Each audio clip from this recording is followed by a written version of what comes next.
Don't just live for tomorrow, or just live in yesterday. Just be glad for all you have that's in today. And though you've come through many obstacles.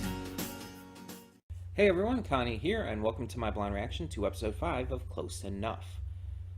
I almost kind of never know what to say going into these with these pre-thoughts and everything for this series, because or with any series like this really, because it's so episodic and doesn't really carry much of anything over from episode to episode, that it's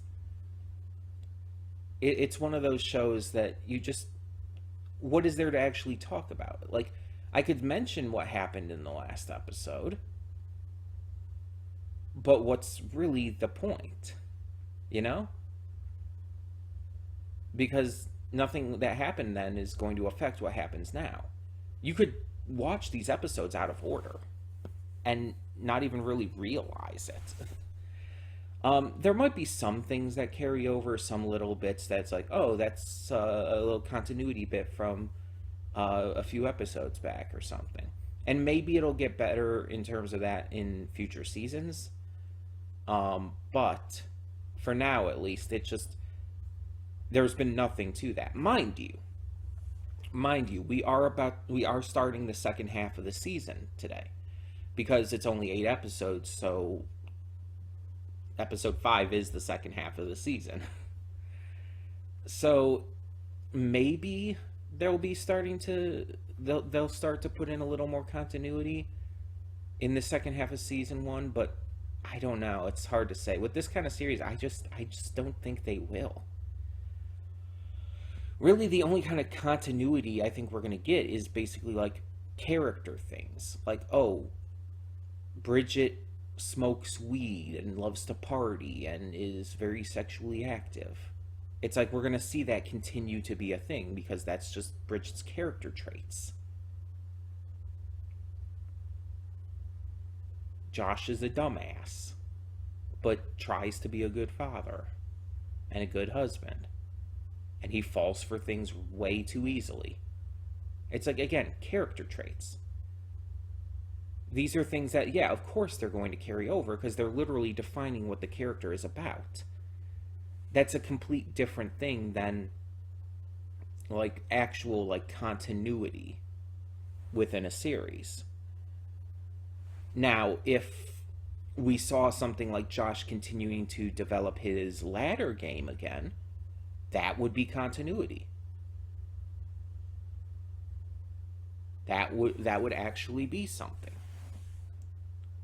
Or if we saw Josh working as the head parent or whatever it was called at the school, that would be continuity, because that would be taking a previously established plot point and bringing it back, even if it's used in a completely different way and for a completely different reason. And, like, for example, if the head parent thing, even if it doesn't mention that other woman at all, I don't remember her name, it would still be bringing back a relevant plot point from the past. It would still be continuity. So that's more what I'm talking about. And I don't know. I don't see that happening. I see mainly this series is just going to do like a bunch of different funny scenarios that every time just completely go out of whack and just completely just lose all semblance of sanity. That's kind of what this series is. And it's good for that. I'm not complaining about the series. I want to make that clear. I'm just saying that this makes it hard to talk about previous episodes in the pre-thoughts, because all you're going to say is stuff that's not going to be relevant anymore, other than just learning character traits. Maybe that's just a me thing. Maybe like my autism or something is making me overthink it. And another thing, using a lot of this to just fill out time itself in these pre-thoughts, but still, I feel like I don't know otherwise what to say. That's why I feel like I need to fill out time in these pre-thoughts. So it's not just like, oh, here's 30 seconds of a pre-thoughts to the redirect. Go, go to the reaction. I don't know, and I know I don't actually need to say a lot during these. It's basically just an introduction before the actual redirect, or before the actual like reaction and everything. Some of you might not even watch the entire pre-thoughts, but still, I feel like I need to say something, you know? Either way, we are just going to get into this now because I'm feeling very awkward and anxious over having to figure out what to say here and just pushing it with a bunch of nonsense about figuring out what to say. So when the screen fades to black, pause this redirect and go to the description below. Follow the link to the reaction, and after you watch it, come back here to the redirect and resume play. Because after it fades to black, then it fades back in, everything from that point forward will be my afterthoughts and will contain spoilers to the episode. So that being said, thank you so much for tuning in, and I will see you at the reaction. And we are back, and we'll begin with spoilers in 3, 2, 1, now. So between seeing Emily and Bridget in swimsuits and getting a buff hot teacher lady in skin tight leotard, a bright red skin tight leotard at that, it's like this episode did a lot for me.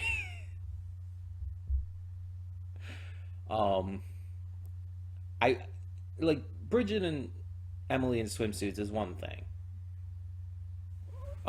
because it doesn't really show a lot of like definition on that. Like you're not going to see like a lot of cleavage and whatnot in a series like this. But then you see like this lady in the leotard and everything, and it's like, let me see if I can go back to this real quick.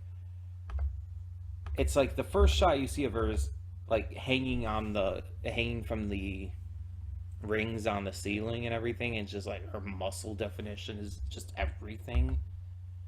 And then she flips over and you see like her ass and everything, and when she lands it like focuses on that. And even when she's like sitting there on the desk talking to Alex, it's like just the pose and everything. It's like, Jesus.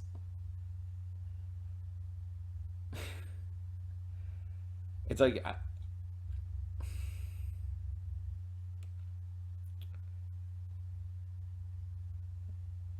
I've said it before, say it again.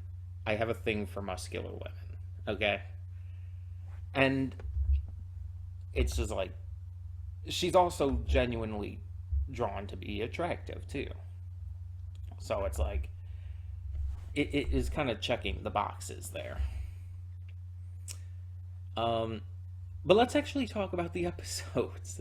The segments of the episode. That, yes. So, the first segment is about Emily and Josh wanting to go on a vacation. They have this vacation home set up. This beautiful location. Everything is ready. But then they end up being told by Candace's teacher that she's failing. Which, at her age and at her grade, it's like, is she really, like, failing? I don't know. Maybe that's more of a thing in school nowadays. And if so, why? She's a fucking kid. Like, kids like her age should not be worried about whether or not they're failing. That's just not a thing that they should be even being told about. And it's like with their age that really shouldn't be a factor. But American schooling system is fucked up in a lot of ways, so maybe that's just one of them nowadays. Anywho, I mean, I graduated high school in 2011, so I was not School was very different back when I was Candace's age. Anywho. Um, so they realize they can't really go on vacation during this because they have to stay at home with this tutor robot. And really, the only thing the teacher gives them as an alternative is going back to their old school, but it's like they could just not. They could just go on vacation anyways. It's like they don't have to abide by this. And also, they never even considered having like Bridget and Alex watch over her. But I mean, I guess that's probably fair. Not that Bridget and Alex would want to, but still. So they decide they're going to have to stay at home because of the robot needing its charging dock and everything. Although I don't understand why they couldn't bring the charging dock with them and have it in their room. But oh well. And so they allow Bridget and Alex to go in their place. And in the meantime, they try to help Candace learn. But eventually Josh realizes this is fucking stupid. That schooling in general is oftentimes predicated on unhealthy views on what a child should be learning and what's important for a child to learn throughout their ages as they grow up. Oftentimes, at least in America, mind you, I don't know how it is in other countries, but the education system focuses on things that are not important and you'll never use unless you go into a very specific kind of field. And if that's the case, you shouldn't have to learn that stuff unless you go into that field. And you should learn that stuff in college when you're actually, taking classes for that. If you're just in general schooling in high school and below, you should not be taking stuff that you'll never use. I never use algebra. It's not relevant. It's not relevant to a normal person's life.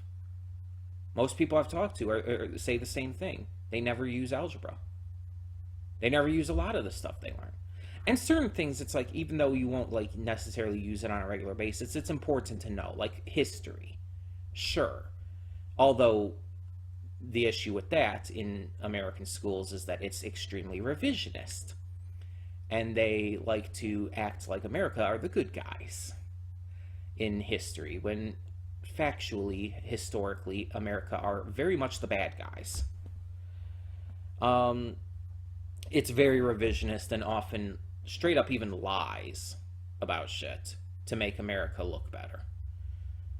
And then there's science, which a lot of the stuff they teach you'll never need to know. You do not need to know that the mitochondria is the powerhouse of the cell. Honestly, the only reason I even remember that is because it's a meme. You don't need to know that. It's irrelevant. You will never need to know that as a regular person going through life. If you're going into a field where that's necessary, learn it then. But basic sciences and stuff, sure, fine. Nothing wrong with that. You should have some level of knowledge of science. But that's the problem. They go into these things that just aren't basic, normal levels of science and of history or so on and so forth. The only subject that I really have no complaints about how is taught in public schools is English. English classes, it's like, oh yeah, that's something that you're going to use on an everyday basis. I mean, granted, some of the stuff they teach and it's not entirely important. Like, you don't have to know every single little thing about every single little piece of grammar. But it's like, it doesn't hurt, and honestly, in some ways can help. If for nothing else, then for writing up a resume. It's the only class, honestly, of the core classes for public schools that I really feel is entirely necessary, or at least practically entirely necessary. Um, Outside of core classes, yeah, you should always take health class, even though a lot of public school health classes also teach some really questionable shit. But still, the point is, Josh realizes that that what she's learning and the kind of pressures put on her and even put on them as parents to have her like be this best student and put forth all this effort and focus into learning basically just how to remember information, because that's all that it really does, that it's not as important as following your passions. And it's one of the few moments in this series so far where Josh truly shines when he says that to her. Honestly, right before they hack into a robot and make it so that it cheats. But still, the point is that he was right in what he said. The entire pressure that society and teachers and stuff place on you for that is oftentimes toxic to a kid's mental health. And it's gross. And it's not the teacher's fault most of the time. They're doing their jobs and they're trying to do their best to help kids learn. They are. I'm not blaming the teachers for this. I'm more blaming the school system in general. So keep that in mind. But still, I don't like it. I've never liked how the public school system is handled in America. Like even when I was in it, I noticed how bad it was. And in a lot of ways, I was never the best student because I never tried to be. I actively avoided trying to be in a lot of cases. But it's not like I just completely gave up on everything. It's like I did try to do my work and try to figure things out. But it's like it wasn't my priority, and it shouldn't be anyone's. In the end, it doesn't determine your worth, and it doesn't determine how you should live your life. So, yeah, but anyways, so after they do that and everything and trick Emily with it, the three of them go and meet up with Bridget and Alex at the resort, Sand and Bone, which, by the way, that little ad for it was hilarious. And then giant killer robots come and kidnap them because they voided their lease agreement, which I swear they weren't actually leasing the robot, right? They were just borrowing it from the teacher, right? Like, that doesn't actually count for that. Did they actually sign a lease agreement in there? I don't think that it ever said they did. I don't know. It's just, it feels like weird to me that it's like, oh, your teacher's giving you this tool to bring home, and it has this horrific consequence if you mess with it. It's like, I almost feel like that just doesn't feel real to me. And so while they're there, they get kidnapped. And Candace ends up saving them by self-destructing the robot because she did learn how to read through normal methods, like actually learning how to read through, real life situations where it's like stuff came up.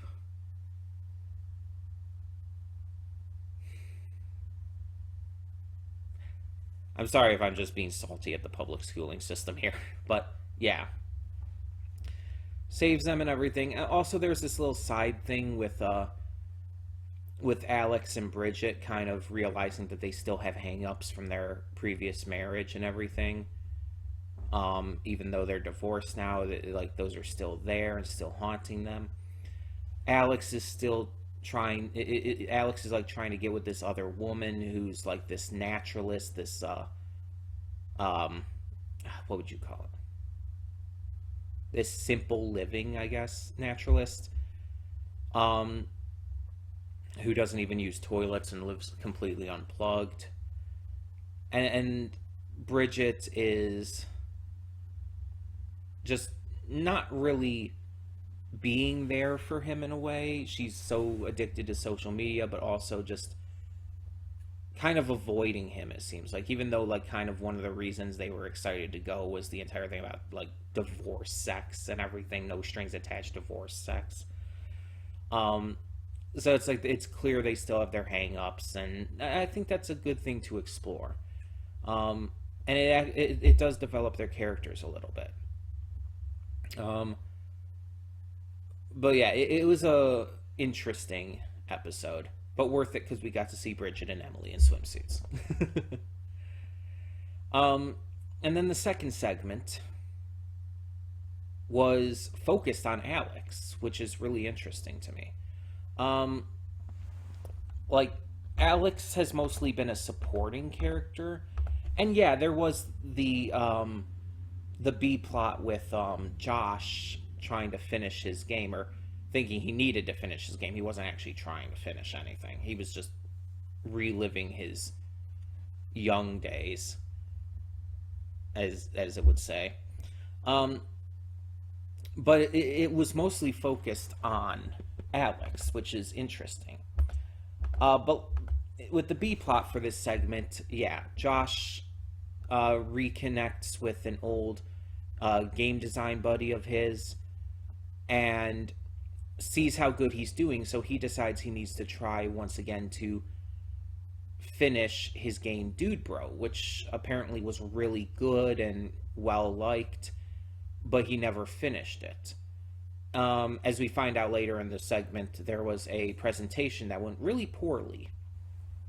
The game glitched while he was presenting it, which caused everyone to lose interest and ruining his chances at getting it in the big times. Basically, I worded that terribly, but you know what I mean.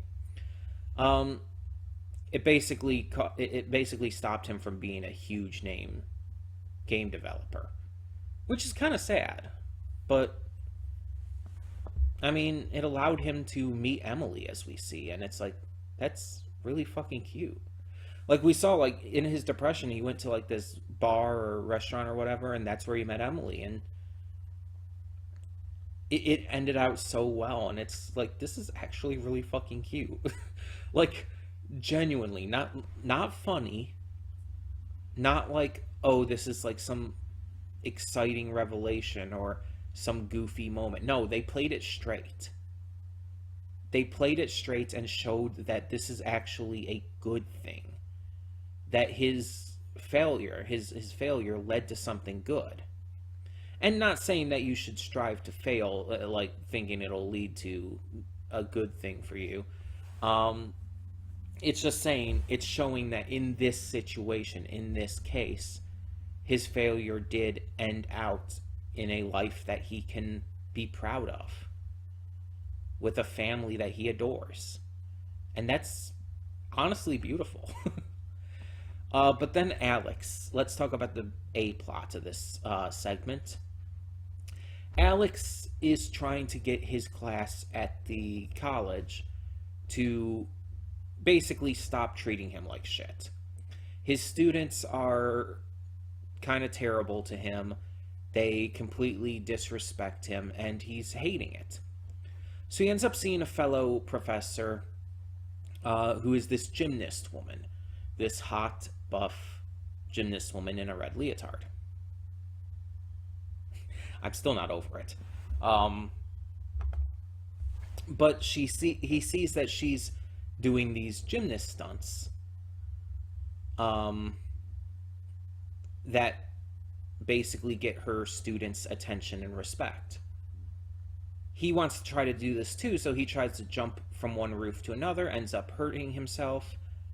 And so, but he keeps trying. He keeps trying to, like, oh, let's go to this bar and meet someone who is, like, well known for being the widow of a stuntman. Let's go. And then she takes him to this stunt library with all these books on all these different stunts. And he gets the idea, oh, I'm going to do this big, dangerous stunt. And then his students come up and stop him and reveal that they had been paying attention. They had been learning. They're just kind of dicks. Like, that part didn't go, like, over as well for me as it maybe was supposed to. I don't know. Because it's still like, oh no, these students are just dicks. Like, they obviously don't want him to hurt himself like that. But it's made very clear that they're still not, like, the best of people. And I mean, I get it, they're college students, but still, not all college students are like that. In fact, from my experience, very few actually are. Maybe it's just the colleges I went to, but still. Granted, the colleges I went to are also small colleges, so I don't know. But yeah, so he stops with the stunt, but then Josh decides to take the stunt because he's losing his mind trying to finish this game, and he thinks that by reliving his younger days it'll help him, because he's seen this, what is clearly shown by the end to be a hallucination of the character from his Dude Bro game, and it's telling him this is what he needs to do, and he's just kind of losing his mind. He does decide not to when Emily calls up to him, but then because he's still, crazy at the moment, Dude Bro makes him continue, and he manages to actually succeed in the stunt. But yeah, it was an interesting segment. It was cool to see Alex as the lead character, with Josh actually playing the B-roll focus this time. That was definitely an interesting choice, and I kind of dig it.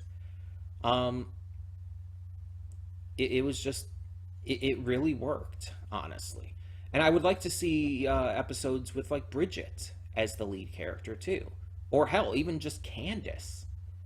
Like, imagine an episode just focusing on Candace at school one day and what she goes through during the day, just with Aunt Emily and Josh really as the focus with that.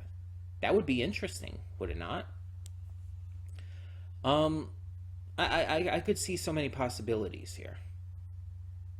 I think this was a great idea, and it was well executed. But I want to see it go further. I want to see them take it further. And hopefully they will, if hopefully they'll continue to add in stuff like this buff lady, or hell, just bring her back. Because it's like that's definitely that kind of stuff gets my attention, and it makes me, like, no joke. I'm not even saying this as just a joke, like, oh, haha, look how horny I am over this character. But no joke, it actually gets me more invested in the story. I'm not even kidding there. And that can happen for a lot of people and for a lot of cases. You use this kind of thing as a hook to draw in viewers so that they pay more attention. It like really just invigorates their focus. In a way, it's kind of the thing that Alex was truly looking for in this segment. Something to invigorate the focus of his students. With this lady, it was using her gymnastics, but I've seen teachers use all kinds of things. I've had teachers who crack jokes and who have been just really cool and friendly and whatnot with their students. I've seen teachers who were very pop culture, like, knowledgeable, who were very into that kind of stuff. And that helped them connect with their students and helped the students connect with them to allow them to pay attention more. Stuff like that. And like obviously hands-on stuff helps a lot with a lot of different students too. Which is why a lot of the cooking classes I took in high school went off really well for most of the students. Because we were allowed to actually, cook stuff. We actually had a kitchen we were allowed to work with. And it was fun. It was just enjoyable. So, yeah, it's just like, that's the kind of stuff that Josh was looking for. Or not Josh, Alex was looking for. And so, like, you see this, you're watching this episode, and it's like, when I'm saying, like, oh, I see this hot buff lady, and it's like, that gets my attention. It's like, it grabs my attention because it's something I'm into. It's appealing to me, and it allows me to focus and get more invested in the episode because it's like, okay, now you have really grasped at my investment in a way that appeals to me. And yeah, obviously that's not going to appeal to everyone. Obviously not everyone is super into buff ladies as I am. But for those who are, it definitely works. And everyone's different, obviously. Everyone's going to handle things differently with that. So there's never a one-size-fits-all option in that regard. But people trying, at least, is nice to see. And when shows try to hook a viewer in with something like that notable, like something that is just so notably focused on, like they made a point of focusing on this lady and her muscles and her butt. They made a point of that. Like they knew what they were doing. That was put in there to hook the viewers. They could have easily done any number of things to get the same point across that would say the same thing and progress things in the exact same way. But they chose that, and they drew those scenes in that specific way for that reason. I think it's pretty obvious. But tell me your thoughts on this episode of Close Enough down in the comments below, and thank you so much for tuning in. For now, I'm Connie, and I'm signing off. See y'all next time.